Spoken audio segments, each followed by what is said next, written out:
नमस्कार दोस्तों, मैं शिवजी बेनीवाल। मेरे इस YouTube चैनल पर आप सभी का हार्दिक स्वागत है और मैं उम्मीद करता हूं कि आप सभी स्वस्थ होंगे। तो आइए दोस्तों, आज हम class 9 chapter number 1 exercise 1.3 math का जो NCERT का नया सिलेबस है उसमें क्वेश्चन नंबर जो 1 है उसकी बात करते हैं। तो आइए दोस्तों, क्वेश्चन नंबर 1 में लिखा हुआ कि निम्नलिखित भिन्नों को दशमलव के रूप में लिखिए और बताइए कि जो प्रत्येक भिन्न है उसका दशमलव प्रसार किस प्रकार का है। तो जो पहला क्वेश्चन है दोस्तों, उसमें हमारे पास लिखा हुआ है 36/100। तो कहने का मतलब दोस्तों इसमें क्या होगा कि 36/100 लिखा हुआ उसमें नीचे हमारे को 2 जीरो दिखाई दे रही हैं। तो जो पॉइंट होगा वो 2 संख्या पहले लग जाएगा। तो इसका जो प्रसार है वो हो जाएगा 0.3 और 6। और ये जो अब देखिए दोस्तों, पॉइंट के बाद में संख्या का भाग रुक गया है, कहने का मतलब संख्याएं रिपीट नहीं हो रही हैं। तो ये जो प्रसार होगा वो कौन सा हो जाएगा? शांत। तो इसका प्रसार कौन सा होगा दोस्तों? शांत। क्वेश्चन नंबर 2 की अगर हम बात करें दोस्तों, तो 2 में ध्यान से देखना आप लोग। 1 में भाग लगाना हमें किसका?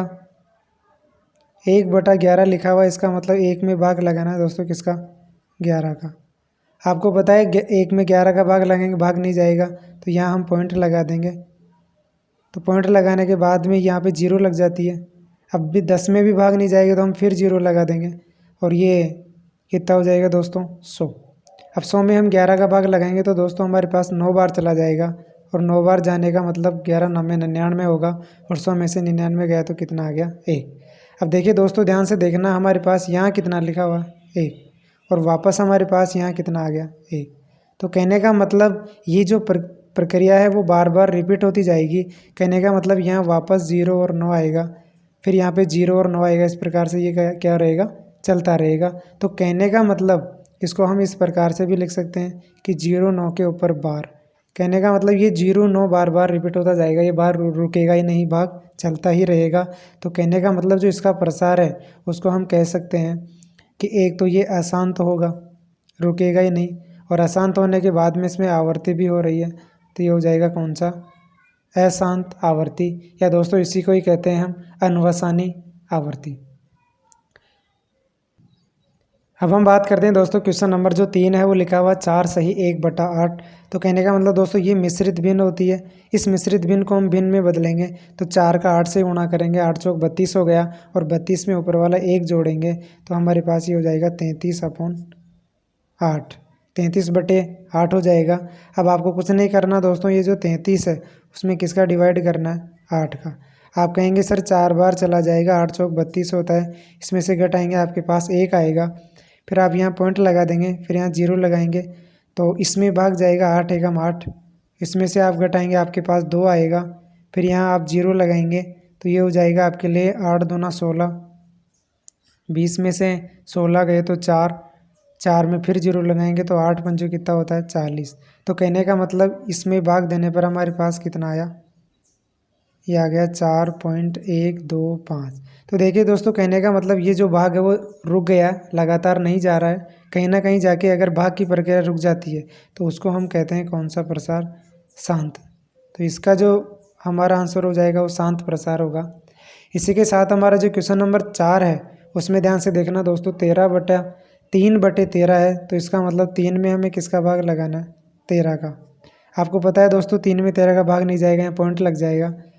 पॉइंट लगने के बाद में इसको हम 30 लिख सकते हैं, 1 0 लगा के। 13 दूना 26 होता है दोस्तों, तो ये 26 हो गया, बचा 4, 4 में फिर यहाँ 0 लगाएंगे, फिर यहाँ पे कितना हो जाएगा? 13 तिया 39 हो गया, फिर इसमें आप घटाएंगे तो 1 आ जाएगा, फिर यहाँ पे आप 0 लगा लेंगे, भाग नहीं जाएगा, फिर इसको आप 0 लिख देंगे। यहाँ जैसे ही भाग नहीं जाता है तो हासिल टूट की 0 होती है दोस्तों। फिर इसके बाद में आप इसको 100 बना लेंगे 0 लगा के। तो 100 में अगर बात करेंगे तो 13 सत्ते कितना होता है? 91। फिर आप यहाँ से घटाएंगे तो आपको 9 मिलेगा, फिर 9 मिलने के बाद में आप इसमें एक 0 लगाएंगे तो आप इसमें फिर भाग दे दीजिए, तो ये हो जाएगा 13 छक्के 78। तो ये 6 बार भाग चला गया। आप जैसे ही घटाएंगे 12 बचेगा, फिर 12 में आपको 0 लगाना है, फिर इसमें भाग लगाएंगे तो ये हो जाएगा 13 सत्ते 13 × 104, 13 9 117। तो ये हो जाएगा आपके लिए 117। घटाएंगे तो आपको कितना मिलेगा दोस्तों? 3। अब यहाँ पे आप ध्यान से देखना दोस्तों, हमने यहाँ जब स्टार्ट किया था तो हमारे पास कितना है 3, और यहाँ पे हमारे पास वापस कितना आ गया 3। तो कहने का मतलब ये जो प्रक्रिया है वो वापस रिपीट होती रहेगी आपके लिए। तो कहने का मतलब ये जो पॉइंट 2 3 0 7 8 9 है ये बार बार रिपीट होता रहेगा। तो ये जो हमारा इसका उत्तर हो जाएगा वो क्या हो जाएगा कि दोस्तों, एक तो ये हो जाएगा अशांत यानी रुकेगा नहीं, और दूसरी बात इसमें आवर्ती भी होगी। तो कहने का मतलब अशांत आवर्ती ये हमारा दशमलव प्रसार हो जाएगा। अब हम क्वेश्चन नंबर 5 की बात करते हैं दोस्तों। तो 5 में 2/11 लिखा हुआ, तो इसका मतलब क्या हुआ दोस्तों कि जो 2 है उसमें हमें किसका भाग लगाना है 11 का। देखिए दोस्तों 11 का हमें भाग लगाना है किस में 2 में। तो देखिए दोस्तों भाग नहीं जाएगा, आपको पता है पॉइंट लग जाएगा, ये बन जाएगा हमारे लिए 20। तो ये हो जाएगा 11 एकम 11। आप जैसे ही घटाएंगे आपको 9 मिलेगा। फिर इसमें भाग नहीं जाएगा तो आप यहाँ 0 लगाएंगे, ये आपके लिए 90 हो जाएगा। और 90 में हम 11 का फिर डिवाइड करेंगे तो आपको पता है दोस्तों ये 8 बार जाएगा, तो 11 88 होता है। फिर आप इसमें से घटाएंगे तो आपको मिलेगा कितना 2। अब इसको ध्यान से देखना दोस्तों कि हमारे पास यहाँ पे कितना है 2, और वापस यही संख्या हमारे पास कहाँ आ गई यहाँ पे। तो कहने का मतलब ये जो भाग है वो वापस रिपीट होता रहेगा। तो कहने का मतलब ये वापस 1 8 1 8 इस प्रकार से होता रहेगा। तो कहने का मतलब ये 1 और 8 जो है वो बार बार रिपीट होता रहेगा। तो ये जो हमारा आंसर आएगा इसका हमारा आंसर हो जाएगा, एक तो ये अशांत होगा, और अशांत होने के बाद में इसमें आवर्ती भी है। तो हमारा उत्तर क्या हो जाएगा अशांत आवर्ती, यानी 0.181818 ऐसे आता ही रहेगा। फिर इसके बाद में हम क्वेश्चन नंबर 6 की बात करें दोस्तों। तो देखिए 6 में लिखा हुआ है कि जो 329 है उसमें हमें 400 का भाग लगाना है। तो दोस्तों मैं 329 को तो ऐसा कैसा लिख सकता हूँ, और यहाँ पे इस 400 को मैं 4 इंटू क्या लिख देता हूँ 100।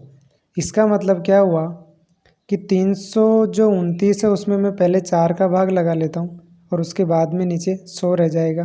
तो कहने का मतलब इसमें अगर आप 4 का भाग लगाना चाहते हैं तो किस प्रकार लगाएंगे, तो ये हो जाएगा। देखिए दोस्तों 8 चौक 4 8 32 होता है, घटाएंगे आपको 0 मिलेगा। फिर आप इधर से 9 लेके आएंगे तो 4 दूना 8 होता है। फिर इसमें से आप घटाएंगे दोस्तों आपको 1 मिलेगा, ये पॉइंट लग जाएगा, यहाँ आप 0 लगाएंगे तो ये हो जाएगा 4 दूना 8। 4 दूना कितना हो गया दोस्तों 8। 8 में से 10 में से 8 घटेगा तो 2 रहेगा, फिर 0 लगेगा तो ये हो जाएगा 4 पंजो 20। तो कहने का मतलब जब आपने इसमें 20 का भाग लगाया तो ये आपके लिए आ गया 82.25, और नीचे अभी भी आपके पास कितना 0 है 2 0। तो कहने का मतलब नीचे 2 0 होगी तो ये जो आपका पॉइंट है वो 2 संख्या पहले आगे आ जाएगा, तो ये 82 के पहले लग जाएगा आके। तो 82.225 ये हमारा इसका क्या हो जाएगा दोस्तों आंसर। तो देखिए दोस्तों ये जो आंसर है वो शांत है, आप एक प्रकार से भाग देना बंद हो चुका है, अब आगे रिपीट नहीं हो रही संख्या, इसलिए ये कौन सा प्रसार हो जाएगा शांत प्रसार। अब हम क्वेश्चन नंबर 2 की बात करें तो दोस्तों देखिए क्वेश्चन नंबर जो 2 में लिखा हुआ है कि आप जानते हैं कि 1/7 है उसका दशमलव प्रसार 0.14287 ये बार बार रिपीट हो रहा है, इसलिए इस पर बार लगाया हुआ ये है। तो वास्तव में लंबा विभाग दिए बिना क्या आप ये बता सकते हैं कि 2/7 3/7 4/7 5/7 6/7 के दशमलव प्रसार क्या हैं, यदि हाँ हो तो कैसे। तो देखिए दोस्तों इसमें हम हाँ ही कहेंगे, और कैसे कहेंगे ध्यान से देखना। हमें दिया हुआ कि जो 1/7 है उसका दशमलव प्रसार है 0.14287 और इस पर बार है, कहने का मतलब ये संख्या रिपीट होगी। तो देखिए दोस्तों हम निकालना चाहते हैं किस किस का 2/7, फिर हम निकालना चाहते हैं दोस्तों 3/7। तो देखिए दोस्तों पहले 2/7 की बात करें तो क्या दोस्तों मैं 2/7 को 2 इंटू 1/7 लिख सकता हूँ क्या, बिल्कुल लिख सकते हैं। तो ये हमारे पास 2 ऐसा का ऐसा है, और 1/7 की वैल्यू हमारे पास 1 4 2 8 5 7 है। तो इसको आप गुणा करके लिख सकते हैं। गुणा कैसे कर पाएंगे हम लोग, 2 का 7 से करेंगे तो 2 7 14 होता है, 1 फिर 2 पंजे 10 और 1 11 हो जाएगा, 1 8 दूनी 16 और 1 17 हो जाएगा, 1 2 दूना 4 और 1 5। ये इधर आएगा नहीं दोस्तों, इसको ऊपर लिख लेते हैं, यहाँ पे लिख लेते हैं। 7 दूनी 14 1 7 हो गया था, तो 2 दूना 4 और 1 कितना हो गया दोस्तों 5, 2 का 4 से करेंगे तो ये 8 हो जाएगा, और 2 का 1 से करेंगे तो 2, ये पॉइंट और ये 0, और इस पर क्या लगा देंगे दोस्तों 12। तो ये 2/7 का दशमलव प्रसार है।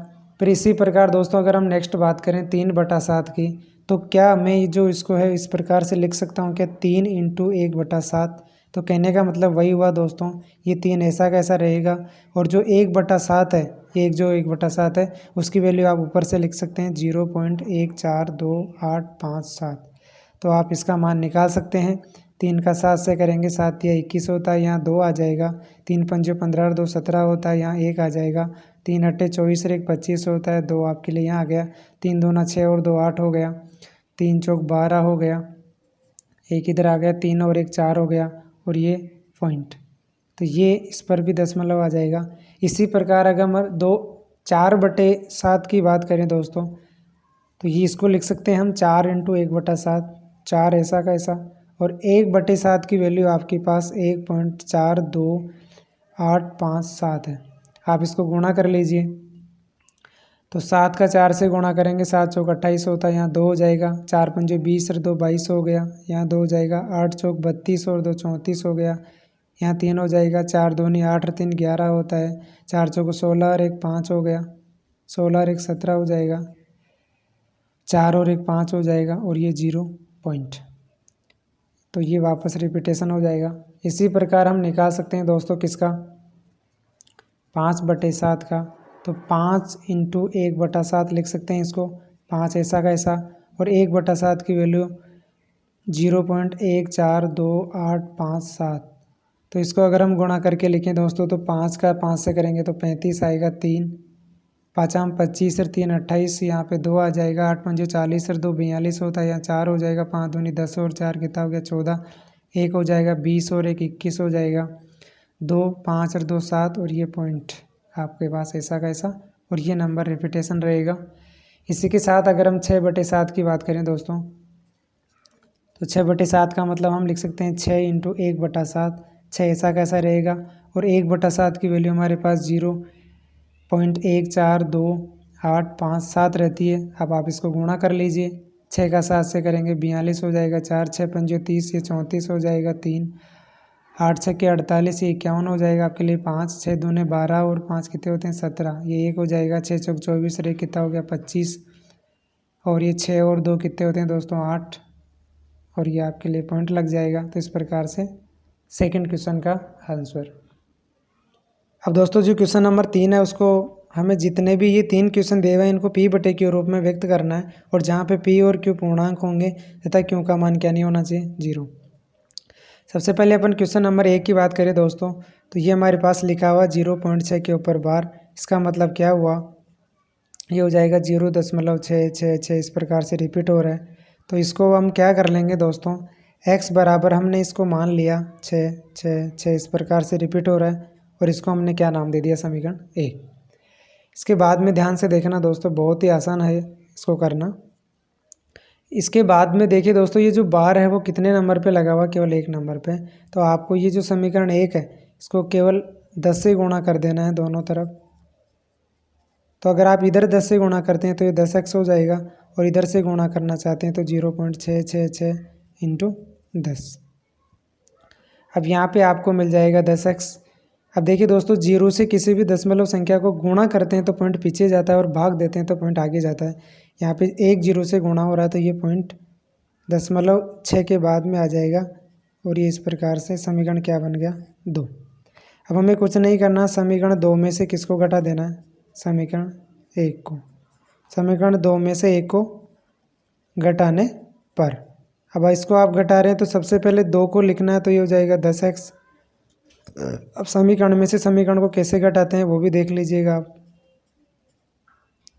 और ये हमारे पास घटाएंगे x को, और इधर से घटाएंगे हम किसको, 0.666, इस प्रकार से। तो देखिए दोस्तों, यहाँ पे 10 में से 1x जाएगा तो आपके लिए कितना बचेगा, ये 9x हो जाएगा। अब देखिए दोस्तों, पॉइंट के बाद में ये जो संख्या है, इस पॉइंट के बाद में ये जो संख्या घट के 0 हो जाएगी, और 6 में से हमें क्या घटाना पड़ेगा, 0। तो कहने का मतलब यहाँ 9x बराबर कितना हो जाएगा, 6। और अगर हम x की वैल्यू निकालना चाहते हैं तो ये हो जाएगा 6/9। तो इस प्रकार से हमने पहले जो हमारा क्वेश्चन है उसका उसको हमने p बटे q रूप में व्यक्त कर दिया। इसी का ही सेकंड क्वेश्चन हमारे पास क्या लिखा हुआ है दोस्तों, 0.4 और ये 7 पे 12 है, इसका मतलब ये 7 क्या हो रहा है दोस्तों, रिपीट हो रहा है। तो इसको हम x बराबर मान लेंगे दोस्तों, x बराबर 0.477, ये समीकरण 1 हो गया। अब आपको क्या करना है, जितनी संख्या पे ये जो बार का चिन्ह रहता है ना दोस्तों, उतने जीरो से हमें इसको गुणा करना होता है। तो इसको हम क्या करेंगे, 10 से गुणा कर देंगे। समीकरण 1 को 10 से गुणा करने पर तो ये हो जाएगा 10x, ये हो जाएगा 0.477 इंटू 10। तो देखिए दोस्तों, ये तो हो जाएगा हमारे लिए 10x, और ये पॉइंट एक संख्या पीछे खिसक जाए तो 4.77, इस प्रकार से ये बन जाएगा समीकरण 2। आपको वही काम करना है दोस्तों, समीकरण 2 में से किसको घटाना है, -1। समीकरण 2 में से किसको घटाना है, 1 को। अब ध्यान से देखना दोस्तों, समीकरण 2 हमारे पास 10x है, और 10x में से हम घटाएंगे किसको, इस x को। तो दोस्तों 10x में से घटाना है x को, और इधर की बात करें तो 4.77 में से घटाएंगे किसको आप, 0.4777। तो ध्यान से देखना दोस्तों, 10 में से अगर x जाता है तो यहाँ 9x बचेगा। और यहाँ पे ध्यान से देखना दोस्तों कि ये जो दशमलव है उसके बाद में यहाँ तो 7 दिखाई दे रहा है, और दशमलव के बाद में यहाँ कितना दिखाई दे रहा है, 0.477। तो कहने का मतलब यहाँ से ये जो 7 और ये जो 4 के बाद की 7 ये तो घट के 0 हो जाएगा। यहाँ से तो बचेगा 4.7 और यहाँ से बचेगा 0.4। तो ये 9x ऐसा कैसा रहेगा दोस्तों, 4.7 में से 0.7, यानी कहने का मतलब पॉइंट के बाद में 7 है, पॉइंट के बाद में 4 है, तो यहाँ 3 बचेगा, पॉइंट के नीचे पॉइंट रहेगा, और 4 में से 0 गया तो 4। अब इसके बाद में आपको क्या करना है दोस्तों, ये 9x ऐसा कैसा रहेगा, ये जो पॉइंट हटेगा तो आपको पता है दोस्तों नीचे 1 0 लग जाएगी। तो यहाँ से अगर हम x की बात करेंगे तो 43/10, और ये जो 9 था वो इधर जाके गुणा हो जाएगा। तो आपका जो उत्तर है वो कितना आ गया दोस्तों, यहाँ पे आ जाएगा x बराबर 43/90। इस प्रकार आपने इस संख्या को किस में लिख दिया, भिन्न में। और इसी का ही जो क्वेश्चन नंबर 3 है वो इस प्रकार से लिखा हुआ है दोस्तों कि 0.001 और इस पर लग रहा है बार, इसको भी हमें p बटे क्यू रूप में दिखाना है। तो p बटे क्यू रूप में कैसे दिखाएंगे, ध्यान से देखना दोस्तों। हम इसको क्या करते हैं, इस प्रकार से भी लिख सकते हैं कि x बराबर हमने मान लिया कि 0.001, फिर ये 001, फिर ये 001, इस प्रकार से क्या रहेगा, ये बढ़ता ही रहेगा। अब देखिए दोस्तों, जो पॉइंट है वो 3 संख्याओं के ऊपर लगा हुआ, 3 नंबर के ऊपर। तो आपको समीकरण 1 को किससे गुणा कर देना है, आपकी बार 1000 से। तो आप इसको जब 1000 से गुणा करेंगे तो इधर तो आपके लिए बन जाएगा 1000 इंटू एक्स, और इधर आपके लिए ये जो पॉइंट है वो 3 संख्या पीछे आ जाएगा। तो कहने का मतलब 001.001 तो ये पॉइंट 3 संख्या पीछे इधर आ जाएगा, और ये आपके लिए क्या हो जाएगा, समीकरण नंबर 2। तो आपको क्या करना है, अब समीकरण नंबर जो 2 है उसमें से आपको घटा देना है किसको, समीकरण नंबर 1 को। जब आप 2 में से समीकरण 1 को घटाएंगे तो किस प्रकार घटाते हैं, ध्यान से देखना दोस्तों। समीकरण के बराबर के चिन्ह से पहले पहले के अलग घटते हैं। तो समीकरण 2 में बराबर से पहले 1000x है, और समीकरण 1 जो 1 है उसमें केवल x है। यहाँ पे आपके पास लिखा हुआ देखिए दोस्तों 001.001, और इसमें से माइनस करना है आपको 0.001, और ये डॉट डॉट डॉट डॉट। तो कहने का मतलब 1000 में से अगर 1x जाएगा तो आपके पास बचेगा 999x। अब देखिए दोस्तों, पॉइंट के बाद में 001, पॉइंट के बाद में 001, तो ये पूरा कैंसिल हो गया। तो यहाँ अब आपके पास बचा है 001 ओनली, और अगर यहाँ से आपको x का मान निकालना है तो ये 001 और बटे में क्या हो जाएगा, 999। तो इस क्वेश्चन का आपके पास ये p बटे क्यू रूप आ गया है। तो इस प्रकार दोस्तों हमारे चैनल पर बने रहिए और इस चैनल को सब्सक्राइब और शेयर करते रहिए। जय हिंद, जय भारत।